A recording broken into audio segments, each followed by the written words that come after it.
நிறைய ஸ்டூடெண்ட்ஸ் கிட்ட பேசும்போது சொல்றாங்க அவங்க வந்து மொபைல்ல தான் படிக்கிறதா சொல்றாங்க. இது ரொம்ப ஷாக்கா இருக்கு. உங்க லெக்சரர்ஸ்க்கே அது தெரியுது. அவங்க தான் மெட்டீரியல்லாம் ஷேர் பண்றாங்க. பிடிஎஃப்ல ஷேர் பண்றாங்க. இத பார்த்து தான் ஸ்டூடெண்ட்ஸ் படிக்கிறாங்க. இந்த மொபைல்லயே படிக்கிற பழக்கம் உங்களுக்கு வந்து அந்த அந்த விஷயம் வந்து ஒரு ஹார்ட் காப்பியா இல்ல, புத்தகமா கிடைக்கல அப்படின்னா நீங்க மொபைல்ல படிக்கிறது ஓகே. ஆனா ஆனா வந்து மத்த புத்தகங்கள்லாம் கிடைக்குது அப்படின்னா நீங்க தயவு செஞ்சு மொபைல்ல படிக்கிறத ஸ்டாப் பண்ணணும். புத்தகங்களா தான் படிக்கணும். பிளாக் அண்ட் ஒயிட்ல பேப்பர்ல படிக்கும்போது தான் உங்க மைண்ட்ல வந்து லாங் டேர்ம் வந்து ரெக்கார்ட் ஆகி இருக்கும். அந்த இன்ஃபர்மேஷன் வந்து சப்கான்ஷியஸ்ல ரெக்கார்ட் ஆகி லாங் டேர்ம் உங்களுக்கு இருக்கும். இல்லைன்னா நீங்க வந்து அது பேப்பர்ல மொபைல்ல படிச்சீங்கன்னா ரீல்ஸ் பார்க்குற மாதிரி அது வந்து டக்கு டக்குன்னு மறந்துடும்.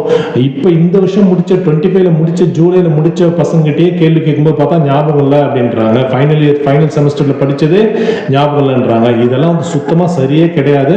நீங்க படிக்கிறது வந்து பேப்பர்ல புக்கில் படிச்சீங்கன்னா நிச்சயமா உங்களுக்கு லாங் டேர்ம் ஞாபகம் இருக்கும். மொபைல்ல படிக்கிறது புக்கா கிடைக்கல அந்த மெட்டீரியல்னா மொபைல்ல படிங்க. இல்லை எங்கேயோ டிராவல் பண்ணிட்டு இருக்கீங்க, கையில் மொபைல் இருக்கு, அது ஒரு மெட்டீரியல் இருக்குன்னா அப்போ படிங்க. வீட்டில் இருக்கும்போது தயவு செஞ்சு புக்கில் படிக்கிறதுக்கு ட்ரை பண்ணுங்க. அதுதான் உங்களுக்கு மேலே மேலே போகிறது ரொம்ப ஹெல்ப்ஃபுல்லாக இருக்கும், ஞாபகத்திலையும் நிற்கும்.